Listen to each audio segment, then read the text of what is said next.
Yo, what's up? White Music here. Ngayon mga master, may panibago tayong tutorial mga master. At bago ang lahat, magbibigay po ako ng disclaimer. Hindi po ako professional na gitarista. Nagtuturo lang po ko ayon sa alam ko at sa sarili kong research. Sa inyo na yan, kung susundin nyo o hindi ang mga turo ko. Yun, let's go! Napakaganda ng topic natin ngayon mga master sa tutorial na ito mga master. Paano mag-improvise solo. Kagaya ng ginawa ni Sir Isaac at ni Sir Kuya Mook sa ginawa nila na magbalikabol, di ba? Napakaganda, napakaangas, di ba? Yun ay improvisation. Sa sarili nila yung rendition. Hindi yung original na solo. Paano ba nila yung nagawa? Yun ay sa tagal na nila na nagigitara. At ito yung kailangan dito mga master. Kailangan may knowledge ka about sa major scale. Yan, kasama na doon yung minor scale. At alam mo rin yung mga pentatonic. Kasama din yung major, minor pentatonic. Yan lang ang alam mo master. Hindi mo na kailangan alamin yung mga technique. Hindi na required dito yung maraming technique para mag-improvise solo. Kahit nga major scale lang eh. Alam mo na mag-solo eh, ng improvise na sa sarili mo. Galing yan sa isip natin na mga melody yan at nilalagay natin dito sa ating guitar playing. Yun.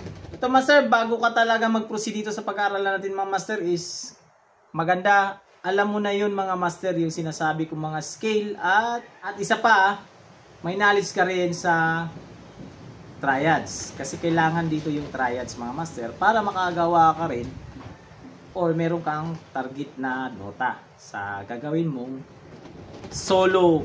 Yan! So dahil Christmas season ngayon mga master is example natin na kanta is yung pamilyar ng lahat, Joy to the World. So ito na mga master, himayin muna natin yung kanyang chords progression. So meron siyang C, na na na na na na na, at F, na G, na na na na na na na na na na. Yan. So yan yung example natin mga master. Ito simple lang ito mga master. Para maunawaan yung mga master, ito yung ating chords progression. So i-record ko siya gamit yung aking isang cellphone. At himayin natin mga master kung paano yung mag-solo doon sa kantang yun. Record ako ng chords progression ng kanta mga master. 3, 2, 1.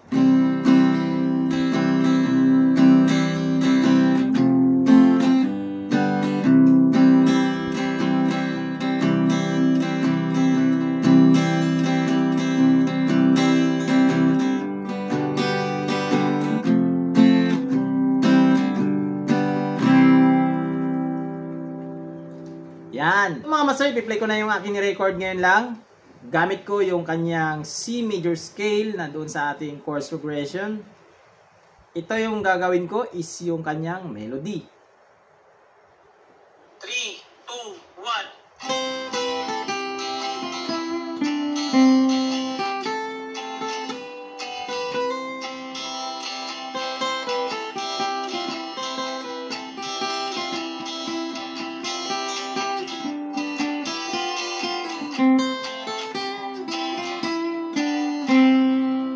Yan, yung kanyang melody. Ayun mga master, ito naman sa part na ito mga master is gagawin ko siya ng sarili kong rendition mga master. Yan, sarili kong rendition. Gamit ko siyempre yung major scale. At lalagyan ko siya ng pentatonic na relative din doon sa ating chords progression. Medyo masaya yung kanyang chords progression kaya gawa natin siya ng masaya rin natin na so 3, 2, 1.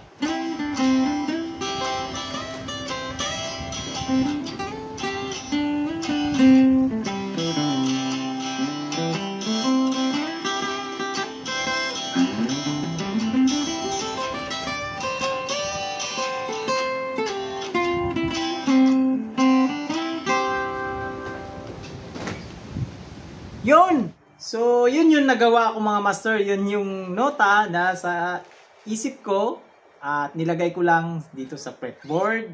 Of course, dahil din sa may knowledge na ako sa scale, major scale, pentatonic, nagagawan ko na siya mga master at free ako na gumawa ng sarili kong melody, sarili kong rendition ng kanta na yon, na example lang natin yung sa Joy to the World. Pero ito master, hindi ko sinasabi na gayahin nyo ito ngayon yung ginawa ko, yung sa Joy to the World, hindi. Gaguide ko kayo mga master kung paano kayo gumawa sa sarili nyong rendition na gamit natin yung ating chords progression na Joy to the World. So ganito lang yan mga master. Ang technique dito mga master is bawat chords is kailangan tukuyin mo doon yung gagawin mong melody. Sample, sa chords na C,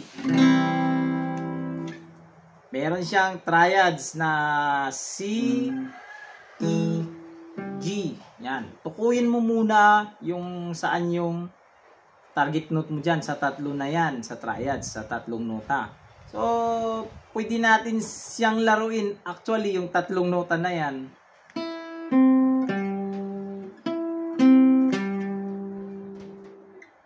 Third, root, fifth. Yan. Pwede mo rin baguhin yung order. Root, fifth, third. Yan. Depende na sa'yo kung saan mo gagawin, basta meron ka lang target.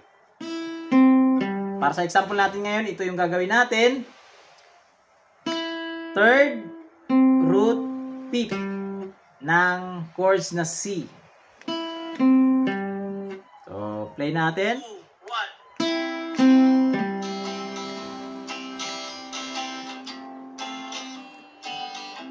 1. Yan. Example lang yung mga master. Tumama siya, di ba? Tumama siya, sumakto siya kasi nakabase tayo sa chords progression, nakabase tayo sa triads ng bawat chords. Ngayon, i-identify na natin lahat ng triads doon sa tatlong chords na yon. So, tapos sunod nun is F. Alam na natin yung F. Tapos sa G.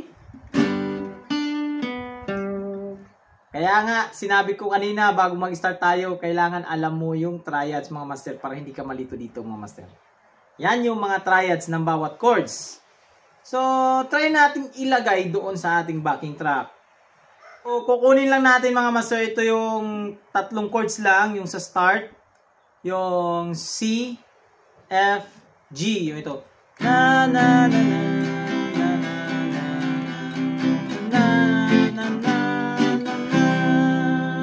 Yan lang yung kukunin natin kasi masyado nung mahaba mga master. So, yun, natukoy na natin yung kanyang mga triads. I-apply natin yung mga master dito. 3,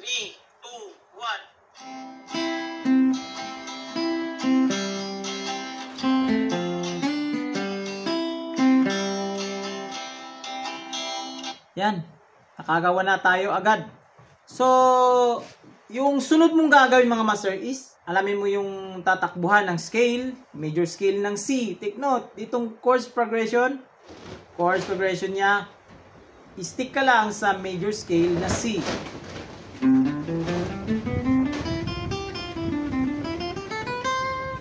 Yan, ganyan. So, yung triads natin kanina is yung kinuha natin. Tapos, patakbuhin natin yung scale. Pagdating natin dito sa fifth, sa ating last note na sa triads ng C. At depende sa'yo, pwede rin babaliktad, pwedeng unahin mo yung fifth, root, tapos third. Yan. Ito master, yung tandaan mo master. Target note lang nito yung triads at patakbuhin muna yung scale pagkatapos nito. Yan. Para hindi ka kagaya yung kaninang ginawa natin na nag-triads lang tayo. Yan. So gagawa ka ng after mong magawa nun, depende naman kahit isa lang sa triads na ito-target mo, kahit ito lang yung third. Tapos patakbuhin mo na agad yung skill na do, re, mi, fa, sol, la, ti, do ng C. Yan, di ba? Basta kukuha ka lang ng either isa o dalawa sa chords. Yan. So ngayon, ang gagawin natin, kukuha ako ng isa. bawat chords, kukuha lang ako ng isa. Sa example ko dito, sa C, kukuha ako ng fifth. So, nandito yung fifth. Sa triads naman ng F is kukuha ako ng third. So, yung third niya, ito. A note. At sa G, yung kukunin ko is root. Yan. So, meron tayong C na fifth. At yung F natin is third. Tapos yung ating G is root. Yan. So, i-play natin ulit yun mga master. Ngayon sa ano na to is lahat lang muna ng target note yung gawin natin. 3, 2, 1.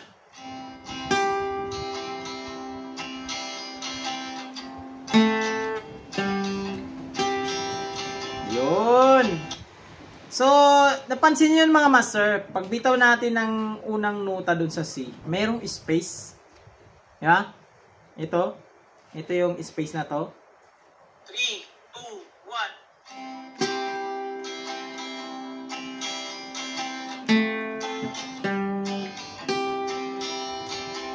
1. Yan.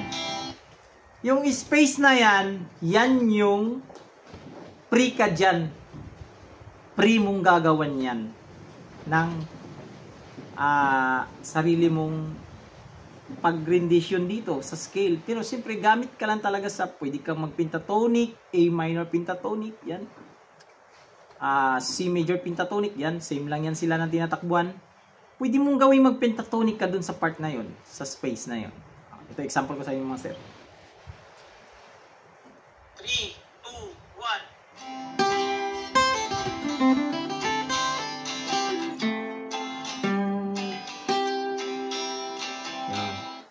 Yun. Di ba may ginawa akong pentatonic? Tumama rin siya mga master. Tumama siya, sumakto siya. At dun sa ating sunod na chords is nag-isang nota at yung pangalawa natin na chords isang nota. Yun. Doon lang muna tayo naka-base doon sa isang part. So, meron tayong fifth.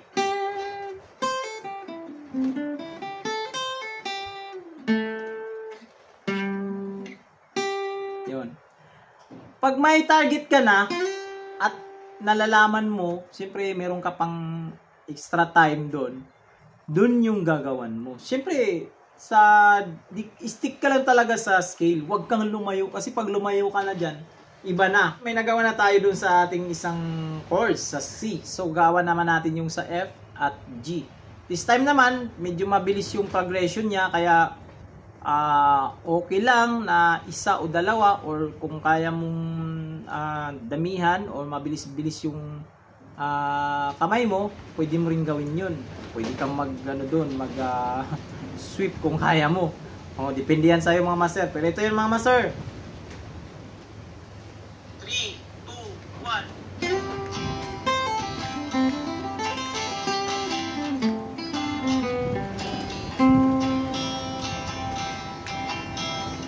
Yun. So, nag-target lang ako, pentatonic, din pagdating ko dito sa F, yung kanyang third. Actually, tinakbo ko lang yung scale ng C major.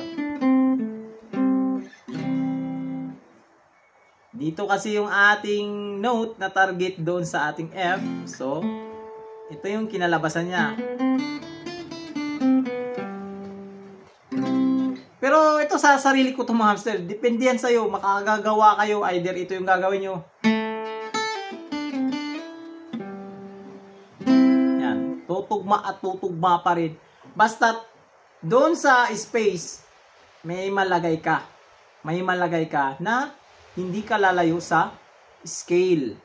At ang importante lang naman nito is merong kang target na nota. Kaya nga kanina mga master, bago tayo nag-start, sabi ko meron kang knowledge dapat sa major scale at pentatonic at yung triads. Napaka-importante yung triads para hindi ka lalayo. Hindi lalayo. So ito lang sa tutorial na ito mga master, yun. Sinimplihan ko lang para maunawaan nyo kung paano gumawa ng sarili nyong solo, gamit siyempre yung nalaman nyo ng mga scale, at magbigay ito ng guide mga master para sa nag-start. Yan. Para sa mga starter na gusto matuto ng sarili nilang solo. Yan. Gawin mo lang siya paunti-unti lang, huwag mo agad damihan yung chords progression. Pwede ka mag-start sa 2 chords lang na progression, ganito. Pwedeng yan. Yan. Depende sa'yo, basta ito yung stepping stone mo para makagawa ka na ng sarili mong rendition. Yan. Medyo mahaba na yung video natin mga master. Gagawin ko to ng part 2 mga master. So, this is Mark Music. God bless you all. Peace out!